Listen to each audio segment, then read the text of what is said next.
Shin Woo-Young, the man the underworld whispered of as the White Tiger, adjusted his platinum cuffs and surveyed the neon-lit streets of Seoul from the soundproofed sanctuary of his Bentley with the calculating gaze of an apex predator assessing his territory. Everything was in order. The silence, the tinted glass, the smooth, uninterrupted glide through a city he practically owned, his absolute control mattered. Even amidst the chaos of the district, he had claimed this untouchable peace, defended it with an iron fist. And tonight, some careless idiot thought they could just crash. The sickening crunch of metal scraping against his custom quarter panel shattered the quiet. Woo-Young turned his head slowly. A young woman stood outside his window. A delivery rider. She wore a scuffed green jacket, dark skin illuminated by the street lamps, standing beside a fallen scooter and a puddle of spilled takeout. Two of his serious, dark-clad bodyguards had already materialized, alert and protective, quietly waiting for his command. She was startled, clearly nervous, yet she looked at his ruined luxury vehicle the way he looked at an unacceptable loss on a ledger. Woo-Young's door swung open, and he stepped out, a tall, sharply dressed shadow. "Do you understand?" Woo-Young said, his voice calm, authoritative, and pronouncing each word carefully, "the exact value of the property you just destroyed? People have paid with their lives for a fraction of this debt. The property requires a legal right-of-way," she shot back. She kicked her broken scooter's stand down with a decisive clink. "I submitted a blinker signal 50 yards back, and you pulled into a designated commercial scooter lane without checking your mirrors." Woo-Young blinked. No one had ever cited traffic laws to him. "A designated commercial scooter lane," he repeated, his composed expression slipping into genuine disbelief. "Documented proof." She pulled a cracked smartphone from her green jacket. Actually pulled out her device. "My helmet cam was rolling. I can provide the footage to the police if needed. You ruined my shift." And before his guards could even twitch to intercept her, she grabbed the heavy handle of his Bentley door and slammed it shut in his face. The heavy thud of the Bentley door echoing through the neon-drenched street was a sound that simply should not have existed. For a breathless, terrifying second, the alleyway went entirely dead. The two bodyguards in dark clothing moved with lethal synchronization, their hands sliding beneath their tailored jackets. Anya's breath hitched. The adrenaline that had propelled her to slam the door of a billionaire's luxury vehicle evaporated, leaving a sudden, icy knot of survival instinct in her stomach. She saw the cold, unmistakable shift of concealed weapons. She had just declared war on a ghost. "Hold." Shin Woo-Young didn't yell. The single word, spoken with quiet, absolute authority, froze the bodyguards in their tracks. He stood inches from the door she had just slammed, his perfectly composed expression finally fracturing to reveal a dangerous, calculating gleam. He looked down at the young woman in the scuffed green delivery jacket. Her dark skin caught the harsh red glow of a nearby street lamp. She was trembling, he could see it in the tight, white-knuckled fists at her sides, but her chin remained tilted upward, her dark eyes refusing to drop from his. People in his world begged. They wept, they bargained, and they bled. They did not quote traffic laws and slammed doors in his face. "A helmet cam," Woo-Young murmured, the words rolling off his tongue like a dark promise. He stepped forward, seamlessly invading her personal space. The sheer physical presence of the White Tiger was suffocating, a wave of expensive cologne and unspoken violence. "You think a plastic camera and a commercial lane dispute will protect you from me?" Anya forced herself not to take a step back, stubbornly ignoring the frantic, bird-like pounding of her heart against her ribs. "It's called accountability. You don't get to just run people off the road because your car costs more than my entire life." A terrifying, razor-thin smirk touched the corner of Woo-Young's mouth. "Everything costs more than your life right now," he stated flatly. He glanced at the spilled takeout and the crumpled scooter, then back to her unwavering gaze. An unfamiliar sensation coiled in his chest, a twisted mix of lethal irritation and sharp, undeniable intrigue. The entire hierarchy of his city relied on unwavering fear, yet this overworked delivery rider had just completely appended it over a ruined shift. "Grab the bike," Woo-Young instructed his men, never breaking eye contact with Anya. "Hey, don't touch that." Anya snapped, darting forward, but the closest bodyguard easily blocked her path, his shadow dwarfing her small frame. "You cited a debt," Woo-Young said, leaning down until his voice was a low, intimate threat that sent a violent shiver down her spine. "I prefer to settle my accounts personally. You owe me a door, miss." "Anya," she gritted out, her voice thick with raw frustration. "Anya Freeman. Anya Freeman." He tested the name, his dark eyes darkening with a possessive, inescapable intent. "Get in the car. You're going to work off every last cent." The interior of the Bentley smelled of rich leather, expensive scotch, and absolute entrapment. Anya sat rigidly against the plush seat, her scuffed boots a glaring violation against the pristine floor mats. Beside her, Shin Woo-Young radiated a quiet, terrifying stillness. He hadn't touched her, hadn't even raised his voice, yet the heavy thud of the car doors locking felt like the final strike of a judge's gavel. "Kidnapping over a dented door," Anya said, her voice tight but refusing to tremble. "Is this how the 1% handles insurance claims?" Woo-Young didn't look at her. His gaze remained fixed on the passing blur of Seoul's neon skyline. "Insurance requires a shared system of rules, Miss Freeman. You and I do not share a system. You destroyed my property. You will compensate me." "With what?" she snapped, the raw desperation bleeding through her bravado. "My life savings is currently spilled across the asphalt back there. You know I can't pay for a Bentley door." "I am aware." He finally turned to face her, his dark eyes stripping away her defenses with surgical precision. "Which means your time, your labor, and your proximity now belong to me until the ledger is balanced. That is the cost of your defiance." It was a breathtakingly cruel manipulation of power. Anya realized with a cold plunge of dread that the debt was merely a convenient leash. He had the wealth to replace the car tenfold without blinking. This wasn't about the money, it was about the sickening ethical void of a man who believed he could purchase a human being's autonomy just because she dared to look him in the eye. He was using his empire to corner a girl who barely made rent. The two bodyguards in the front seats remained perfectly silent, a testament to the absolute fear Woo-Young commanded. Anya swallowed hard, clutching the frayed edges of her green jacket. She was entirely at his mercy, trapped in a gilded cage moving 80 miles an hour. "And if I refuse," she challenged, though her throat was dry. "If I walk out the second this car stops?" Woo-Young's expression softened into something that was almost worse than a threat. It was a promise. "There is nowhere in this city you can walk where my reach does not extend. I own the roads you ride on. I own the restaurants you deliver for." He leaned in, the scent of his cologne wrapping around her like a velvet garrote. "Refusal is a luxury you cannot afford, Anya. You are in my world now." The Bentley glided through a set of massive, heavily guarded iron gates, shutting out the neon city behind them. Anya stared at the towering, shadow-draped estate looming ahead, the chilling reality of her new captivity settling heavily over her. The white tiger hadn't just taken her off the street, he had swallowed her life whole. The double doors of the estate opened to reveal a foyer dripping in cold, calculated opulence. Black marble floors mirrored the glittering chandelier above, a stark contrast to the dirt and exhaust clinging to Anya's battered green delivery jacket. The silence in the massive hall was absolute, broken only by the sharp click of Shin Woo-Young's polished dress shoes and the heavy, uncertain thud of her work boots. A line of staff stood at rigid attention. One of the bodyguards moved to take her jacket, but Anya flinched back, her fingers curling tightly into the frayed pockets.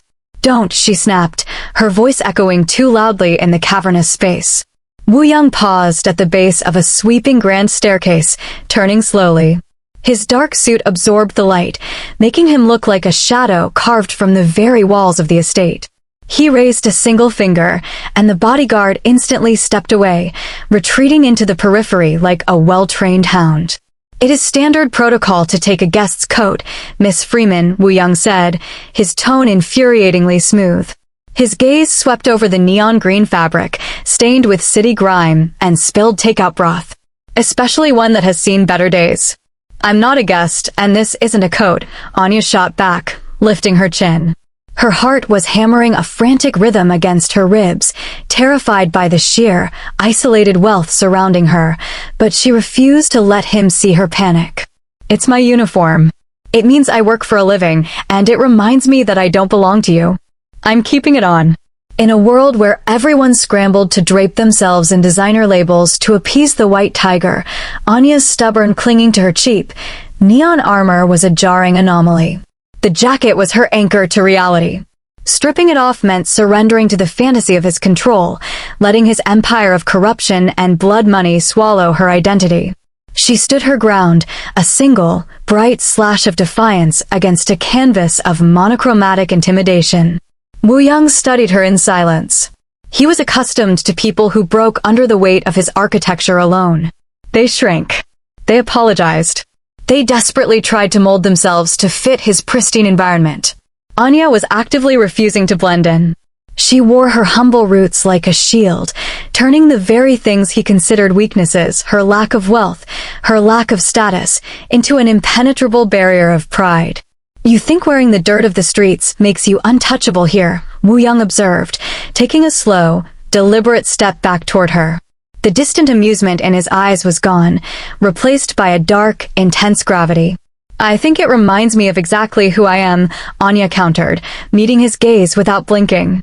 So you don't get to decide for me. A muscle feathered in his sharp jaw.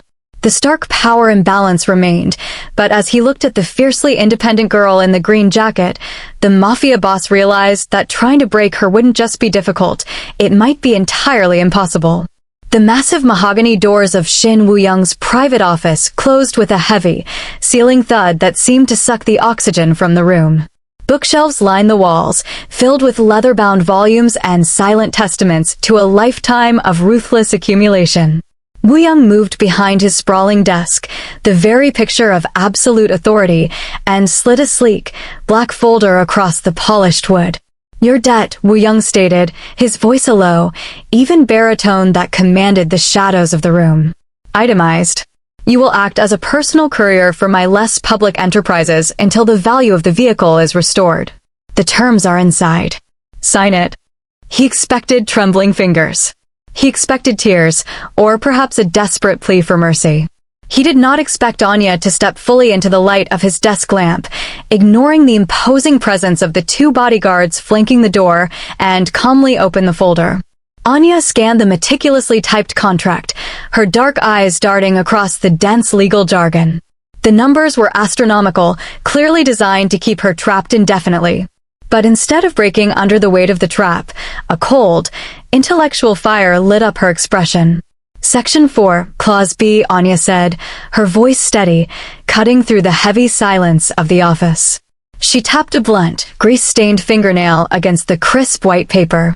You've categorized my labor as an independent contractor to avoid liability, but Section 7 mandates 24-hour exclusivity.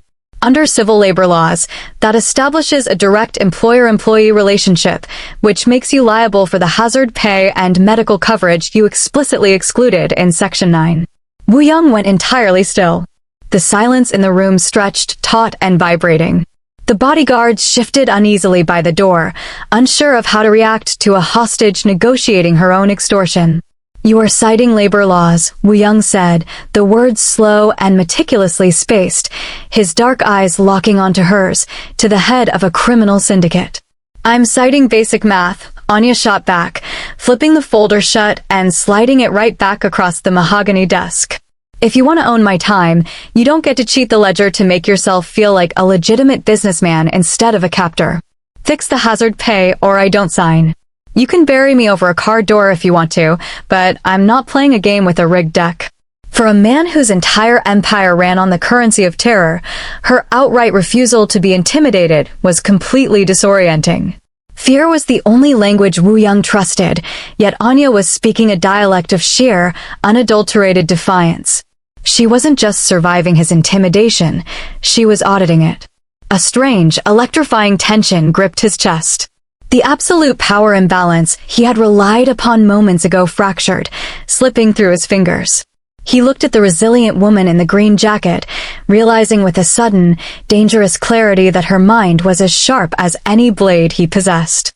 Woo-Young slowly picked up a heavy gold fountain pen, crossed out a line on the contract, and initialed the margin. The white tiger had just conceded his first negotiation. The sprawling penthouse atop the syndicate's headquarters was a glass-walled fortress in the sky, silent and impeccably cold. Shin Woo-Young stood by the floor-to-ceiling windows, a glass of amber whiskey held loosely in one hand, staring down at the glittering grid of Seoul. From this height, the city looked like a microchip, organized, predictable, and entirely under his control. For 10 years, the White Tiger had maintained this view by stripping away every human vulnerability, replacing it with a flawless, impenetrable armor of apathy. In his world, emotions were liabilities that got men killed. Fear, however, was a perfect, stable currency. It ensured absolute loyalty. It prevented unnecessary questions. It kept the blood off his tailored suits and confined to the shadows where it belonged.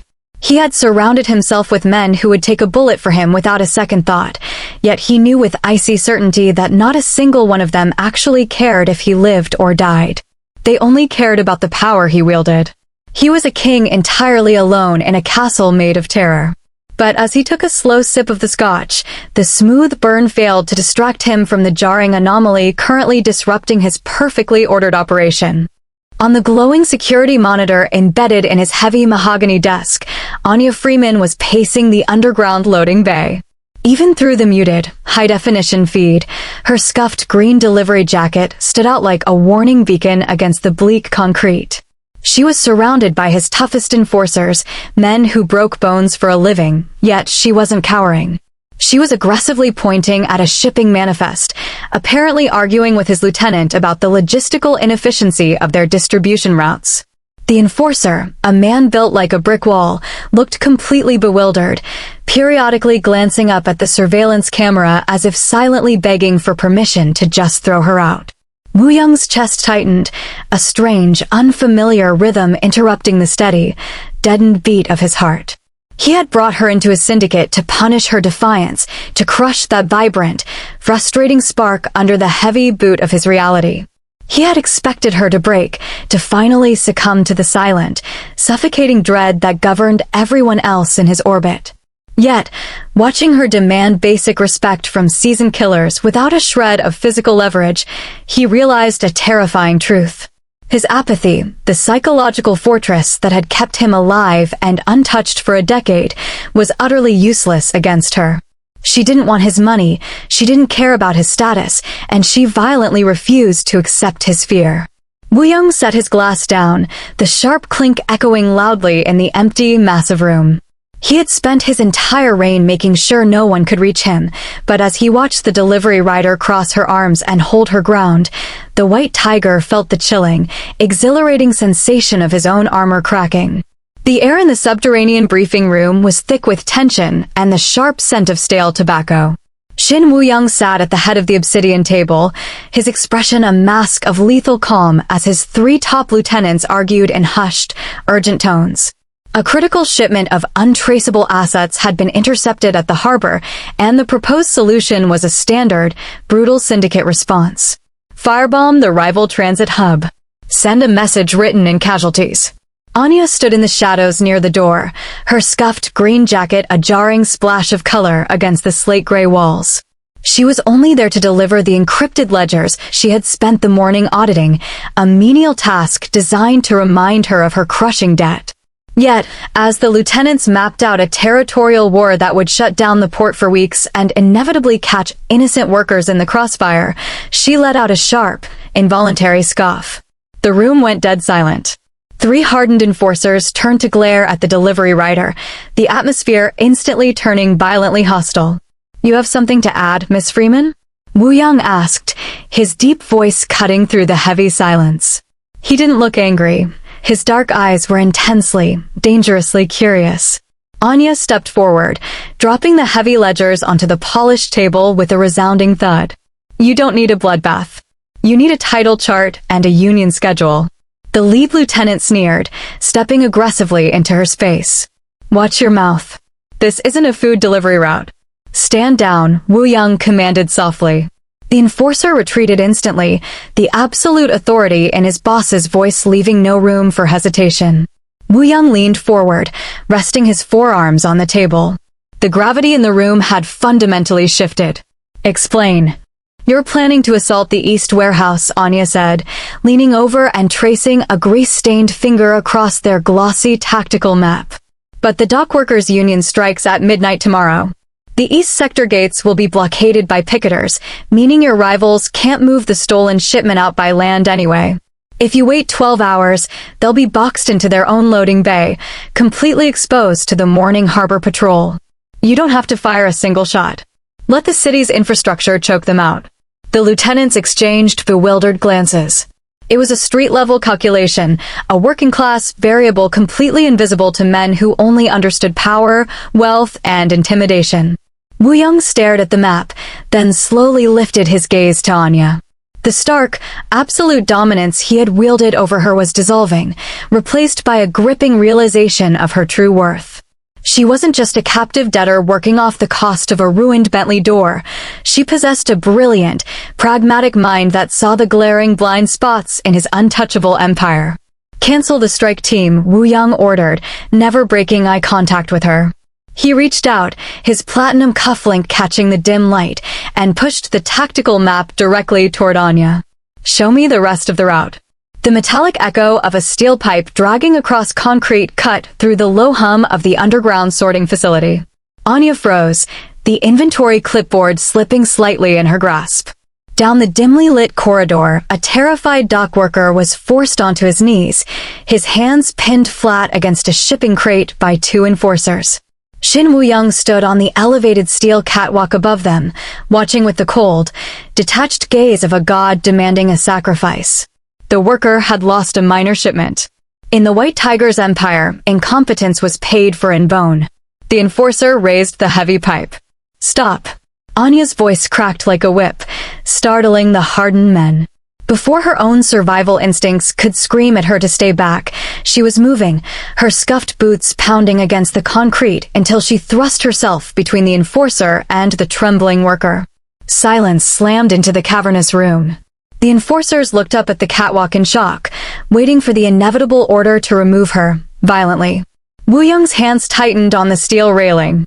Looking down at her, a vibrant, defiant force in her battered green jacket, shielding a man she didn't even know, he felt a dangerous fracture in the ruthless foundation of his syndicate.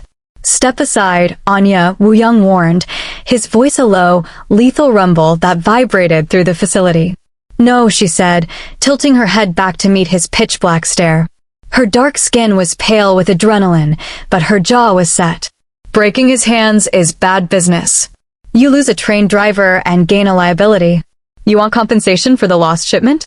Dock his pay for 6 months and put him on double shifts. A crippled man earns you nothing. A grateful man works twice as hard." It was a logistical argument masking a desperate plea for basic human empathy. Woo-Young saw right through it. For 10 years, compassion had been a lethal vulnerability, a weakness that invited challengers. To show mercy was to bleed in shark-infested waters. Yet, as he stared down at the fierce, unyielding woman who had somehow become the frantic pulse of his deadened world, the White Tiger found he could not bring the hammer down. Woo-Young gave a single, almost imperceptible nod. The enforcer lowered the pipe, stepping back with a look of barely concealed disgust. The dock worker scrambled away, whispering broken thanks, but Anya kept her eyes locked on the man on the catwalk. A silent, charged current passed between them, an acknowledgement of the profound moral shift that had just occurred. He had bent his own unbreakable rules entirely for her. But as Woo-Young turned away, the heavy consequence of his mercy settled over the shadows of the room. The lieutenants exchanged dark, sidelong glances. The absolute terror that had shielded the empire was cracking. By sparing one man to appease the conscience of a delivery girl, the White Tiger had just signaled to every predator in the underworld that he finally had a heart, and therefore, a fatal weakness. The heavy rain of the monsoon season battered against the reinforced glass of Shin Woo-Young's private estate, turning the sprawling, fortified compound into a blurred fortress of gray. He stood by the window, the platinum watch on his wrist ticking in time with the rhythmic thud of the boots from the armed patrols pacing the perimeter below. 10-foot walls crowned with electrified wire. Biometric locks. A small army of men who slept with weapons under their pillows. For a decade, the White Tiger had looked out at these defenses and felt the cold, satisfying absolute of untouchable power. Today, the concrete and steel felt entirely different. He turned slightly. Across the dim expanse of the massive library, Anya sat curled in an oversized leather armchair, a stark contrast to the severe, monochromatic room. She had shed the scuffed green jacket for the evening, wearing a simple, soft sweater. The warm glow of a reading lamp caught the rich, deep brown of her skin and the quiet, focused intensity in her eyes as she reviewed his legitimate shipping manifests. She was entirely at ease, her brilliant mind roaming freely through the numbers, completely unrestricted by the electric fences that boxed him in. Woo-Young felt a sudden, suffocating tightness in his chest. His empire was a masterpiece of extortion and fear, perfectly calibrated to keep the underworld at his throat and his enemies in the ground. But as he watched Anya absently tuck a stray braid behind her ear, the illusion of his absolute control shattered. If he let her walk out those reinforced doors, the rival factions currently circling his territory would slaughter her just to watch him bleed. If he kept her inside, he was forcing a vibrant, fiercely independent woman to wither in the sterile, airless vacuum of his own paranoia. He hadn't built a castle. He had built a cage. And by bringing her into it to satisfy a petty debt and his own dark obsession, he had dragged the only authentic thing in his life into a prison sentence of his own making. "You're staring," Anya said, not looking up from the ledger, though the subtle shift in her voice betrayed a softening she would never openly admit. Woo-Young stepped away from the glass, leaving the violent, rainy perimeter behind. He crossed the room slowly, the space between them charged with the heavy, unspoken weight of his shifting morality. He didn't offer a sharp retort or a cold demand for submission. Instead, the dreaded Korean Mafia boss sank into the chair opposite hers, the sharp, authoritative lines of his posture dropping into something resembling genuine exhaustion. "I was just calculating the true cost of this fortress," Woo-Young murmured, his dark eyes fixed on her with a quiet, devastating vulnerability. He leaned forward, the distance closing, his need for dominance surrendering entirely to a sudden, desperate devotion. "And realizing I can never let you pay for it." The sleek black folder slid across the mahogany desk, stopping inches from Anya's hands. It was the exact same folder that had sealed her fate weeks ago, the meticulously drafted contract that had bound her life to the astronomical cost of a ruined Bentley door. Anya stared at it, the soft ambient light of the study catching the gold crest embossed on the leather. She didn't reach for it. Instead, she looked up at Shin Woo-Young. He wasn't sitting in his imposing high-backed chair. He was standing beside the desk, the rigid lines of his dark suit softened by the absence of his tie, his posture completely stripped of its usual predatory calculation. "Open it," he requested quietly. The sharp, absolute edge was gone from his voice, replaced by a low, rough sincerity. Cautiously, her callous fingers flipped the cover back. Across the dense legal jargon she had once audaciously negotiated, a single, bold line of black ink slashed through the text. At the bottom, where her signature sat beside his, Woo-Young had stamped his personal syndicate seal in red ink. Next to it was a single word written in a sharp, elegant hand: void. Anya's breath hitched. Her dark eyes darted from the paper to his face, her mind racing to process the shift. "What is this?"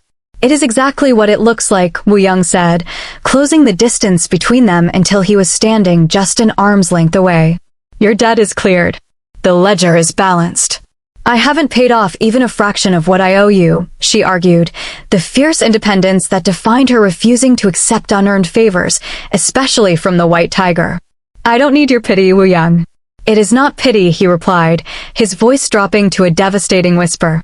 He reached out, his hand hovering for a fraction of a second before his knuckles gently brushed against the soft fabric of her sleeve. It was the most hesitant, purely tender touch he had ever offered her. "It is a surrender." Anya froze, her pulse pounding a frantic rhythm in her throat. The absolute dictator of Seoul's underworld was standing before her, willingly dismantling the only mechanism he had to keep her close. "I brought you here to break your defiance."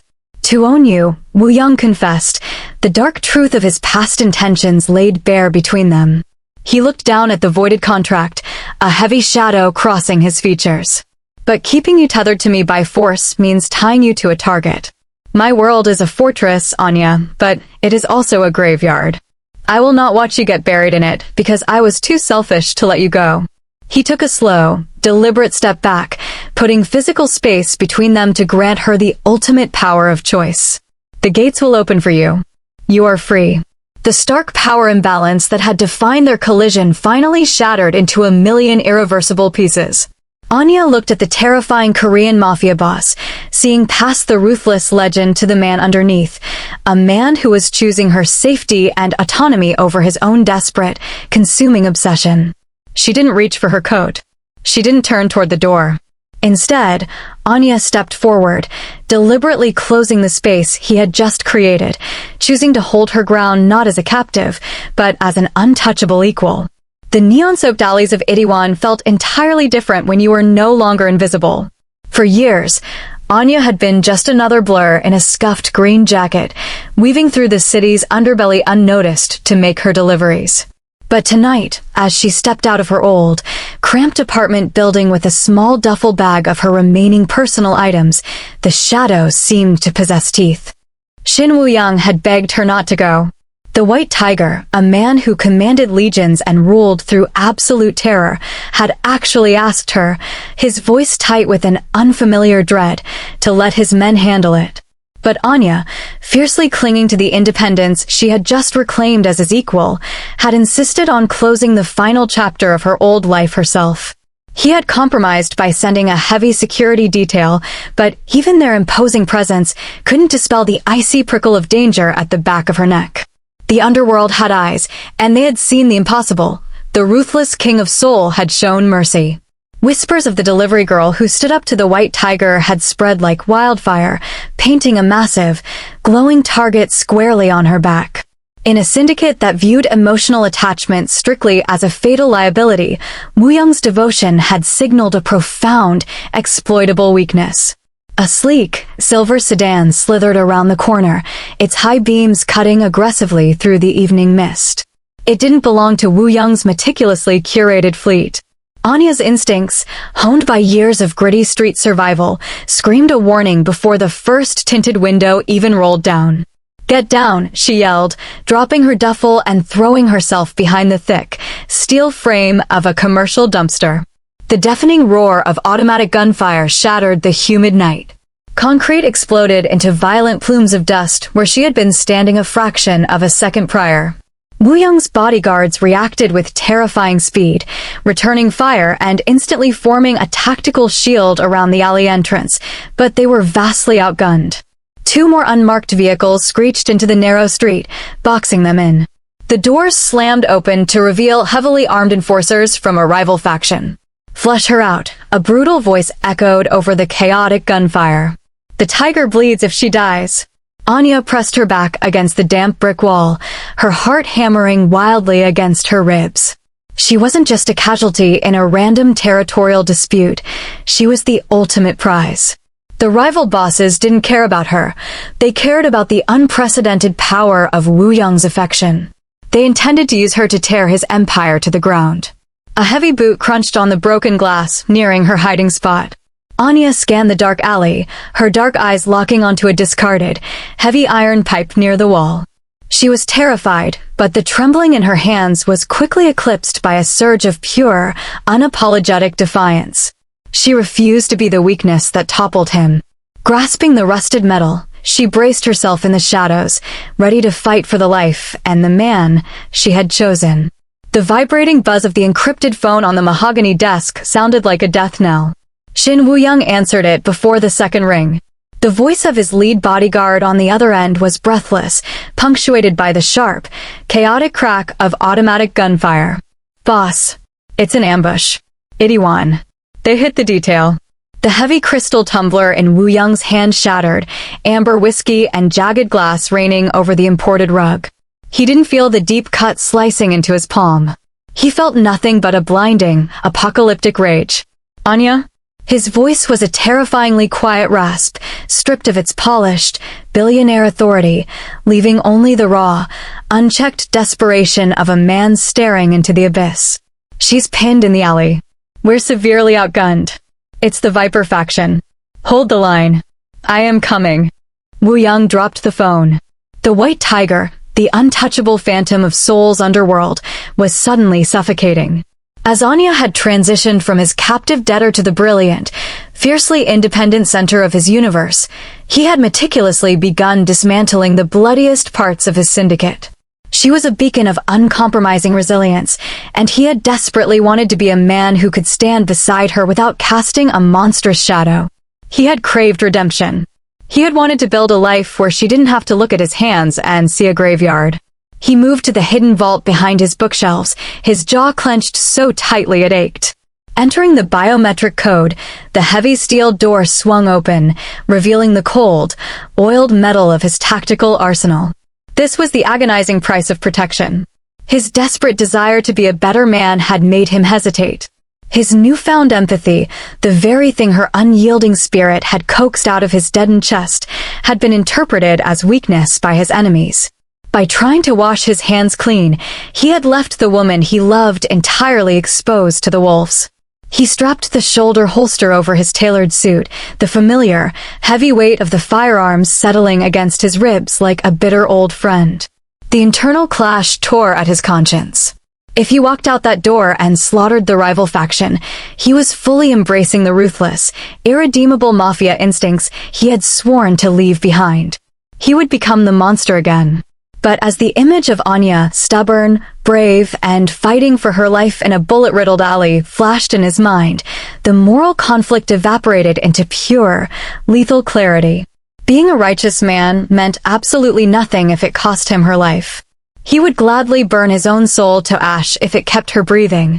Woo-Young strode out of the penthouse, his face a mask of absolute, terrifying vengeance. He wouldn't just be a boss tonight, he would be the Reaper. He was going to annihilate the rival faction so completely that the underworld would never dare look at his queen again. The tires of Woo-Young's armored SUV shrieked against the wet asphalt of Itaewon, jumping the curb and tearing into the narrow alleyway. He didn't wait for the vehicle to fully stop before kicking the door open, stepping into the mist with his weapon drawn. The scene was a massacre of shattered glass, bullet-pucked brick, and groaning men. His personal detail had fought like demons, but the sheer numbers of the Viper faction had overwhelmed them. Boss, his lead guard gasped, slumping against a dumpster, clutching a bleeding shoulder. They took her. She fought, but there were too many. Woo-Young's vision tunneled. The world dropped into a deafening, underwater silence. He moved through the carnage with the terrifying stillness of a predator, his dark eyes scanning the debris until they locked onto a splash of neon green. Anya's scuffed jacket lay discarded near the brick wall, soaked in a horrifying mix of rainwater and blood. Beside it was the heavy iron pipe she had clearly used to defend herself, a testament to her fierce, unbroken spirit. A burner phone resting deliberately on top of the ruined jacket began to vibrate. Woo-Young picked it up. "Speak," he commanded, his voice devoid of anything human. It was the absolute zero of pure, concentrated violence. The White Tiger, a distorted, mocking voice echoed through the speaker. "We have your delivery girl. She's got quite a swing on her, but she's ours now. You've gotten soft, Woo-Young. If you want her breathing by sunrise, you sign over the eastern shipping ports and step down from the Syndicate Council. Your empire for the girl."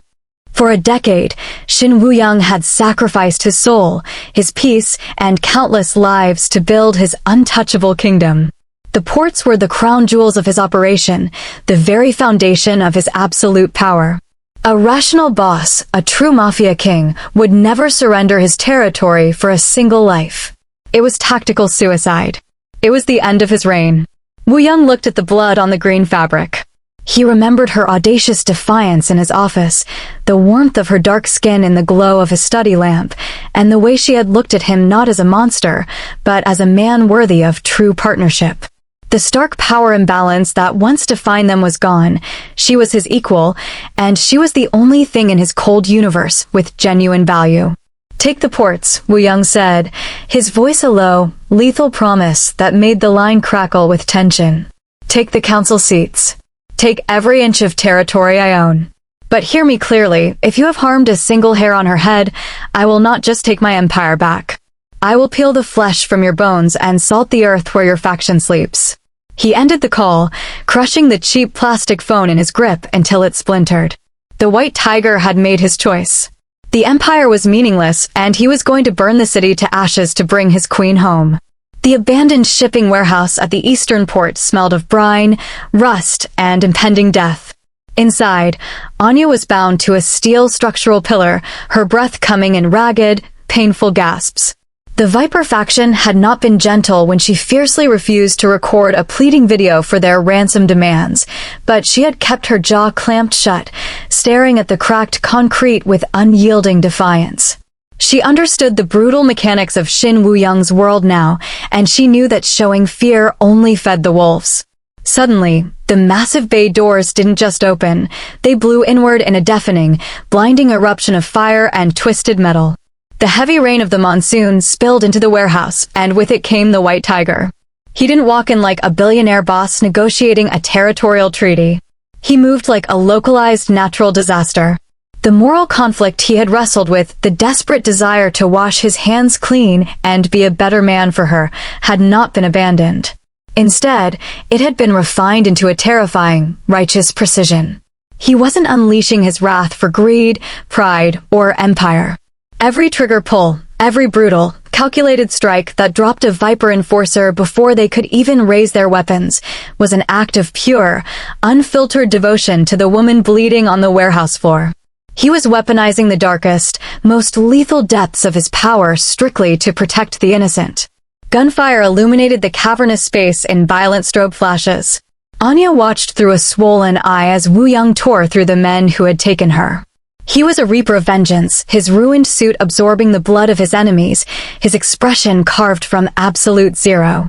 The Viper boss, finally realizing the catastrophic magnitude of his miscalculation, scrambled backward toward the shadows, frantically raising his weapon. Woo-Young didn't even break stride. Too precise, deafening shots shattered the rival boss's knees, sending him screaming to the concrete. The remaining Viper enforcers instantly threw down their weapons, the absolute, paralyzing terror of the White Tiger breaking their will completely. The gunfire ceased abruptly, leaving only the sound of groaning men and the steady drum of rain echoing through the ruined doors. Woo-Young dropped his weapon. The lethal, untouchable phantom vanished the second he turned to Anya. He fell to his knees before her, his hands stained with the extreme violence he had utilized to save her, trembling violently as they gently cupped her bruised face. He didn't spare a single glance for the surrendered men or the territory he had risked. He shattered the heavy locks holding her, catching her entire weight against his chest as she collapsed forward. "I've got you," he whispered fiercely, pressing his face into her damp hair, his voice breaking with a raw, desperate relief. "You're safe." Anya leaned into the ruined silk of his suit, her trembling fingers gripping his lapels. In the smoldering wreckage of the underworld, surrounded by the terrifying evidence of his darkness, she had never felt so securely, unconditionally loved. The sterile, blinding white of the private clinic room was a stark contrast to the blood-soaked concrete of the warehouse. Anya sat on the edge of the examination bed, a fresh bandage taped over her temple, the scent of antiseptic replacing the metallic tang of rain and violence. Shin Woo-Young stood by the window, his ruined suit jacket discarded, the sleeves of his stained shirt rolled up to the elbows. He was staring out at the Seoul skyline, the city he had ruled with absolute terror for a decade. The silence between them was heavy, not with the suffocating dread that once defined their proximity, but with the profound gravity of an empire crumbling by choice. The encrypted phone on the bedside table vibrated. Woo-Young picked it up. His lead lieutenant's voice filtered through the speaker, crisp and urgent. "Boss, the Viper faction is decimated. The council is demanding a meeting. They want to know your terms for reclaiming the eastern ports. We can solidify your hold on the entire district by midnight." Anya held her breath, her dark eyes fixed on the broad, tense line of his shoulders. This was the precipice.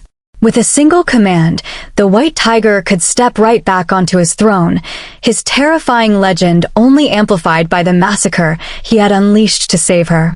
Woo-Young turned slowly from the window, his gaze locking onto hers. The ruthless, untouchable phantom was gone. In his place stood a man who had finally weighed his soul against his ambition and found the latter entirely worthless without her. "Tell the council there are no terms," Woo-Young said, his voice a calm, unwavering baritone. "The eastern ports belong to whoever can hold them. I am stepping down." A beat of stunned silence echoed over the line. "Boss, you can't be serious. If you walk away now, you forfeit everything. The territory, the revenue, the protection. You'll be a civilian." "I am dismantling the syndicate," Woo-Young commanded, his eyes never leaving Anya's face. "Liquidate the legitimate assets and distribute the severance to the men. Anyone who tries to retaliate or seize my remaining properties will answer to my corporate lawyers, not my guns. The White Tiger is dead." He ended the call, dropping the phone into the clinical waste bin. It was a staggering, irreversible surrender of absolute power. "You didn't have to burn it all down for me," Anya whispered, her voice thick with raw emotion. Woo-Young crossed the room, kneeling before her just as he had in the ruins of the warehouse. He took her bandaged hands in his, pressing a desperate, reverent kiss to her knuckles. "I didn't burn it for you, Anya. I burned it for us," he murmured, the dark obsession of his past completely eclipsed by fierce, unwavering devotion. "An empire built on fear was a cage. I don't want to be a king anymore. I just want to be worthy of standing beside you in the light." The sleek, sunlit expanse of the newly minted Freeman Shin Logistics boardroom sat 40 stories above the streets of Seoul, a world away from the blood-stained concrete of the eastern ports. Anya sat at the head of the long obsidian table, her posture flawless. She wore a sharp, tailored emerald suit, a subtle, powerful nod to the scuffed green jacket she had once worn as armor. Around the table sat a mix of seasoned corporate executives and a few familiar, hardened faces from the old syndicate, men who had chosen the legitimate severance package over the streets. They weren't looking at the door, waiting for a terrifying boss to issue violent orders. They were looking directly at Anya, waiting for her final verdict. "Section 4, Clause B," Anya said, her voice a calm, commanding force that cut through the low hum of the city below. She tapped a sleek gold pen against the proposed international shipping contract. "You've buried a liability waiver in the fine print that leaves our dock workers exposed to equipment failure without hazard compensation. This company doesn't operate on predatory loopholes. Fix the hazard pay or we tear up the contract. You have exactly 1 hour to decide." The opposing corporate negotiators didn't argue. They didn't sneer. They nodded hastily, gathering their documents and filing out of the room with a palpable sense of awe and intimidation. They feared her, but not with the suffocating terror of a Mafia threat. They feared her brilliant, unyielding competence. Shin Woo-Young stood near the floor-to-ceiling windows, leaning casually against the glass with his hands in his pockets. The menacing, untouchable phantom of the underworld had been replaced by a man who looked entirely at peace. His dark eyes tracked Anya as the room emptied, his expression filled with a fierce, possessive pride. When the heavy mahogany doors finally clicked shut, leaving them alone, Woo-Young crossed the room. He didn't take the seat at the head of the table. He stood beside her chair, resting a gentle hand on her shoulder. "You terrified them," Woo-Young murmured, the ghost of a smile playing on his lips as he leaned down to press a soft kiss against her temple. "I just held them accountable," Anya corrected, leaning back into his warmth. She looked up at him, her dark eyes reflecting the glittering skyline they now owned together, legally and ethically. "Someone has to keep the ledgers balanced." Woo-Young's hand slid down to intertwine with hers, his thumb tracing the simple, elegant diamond on her ring finger.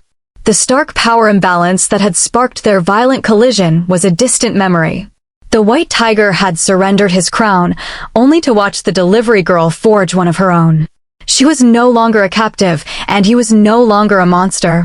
In the brilliant, sunlit heights of their new empire, Anya Freeman had risen as an untouchable queen, and Shin Woo-Young was entirely, irrevocably devoted to her reign.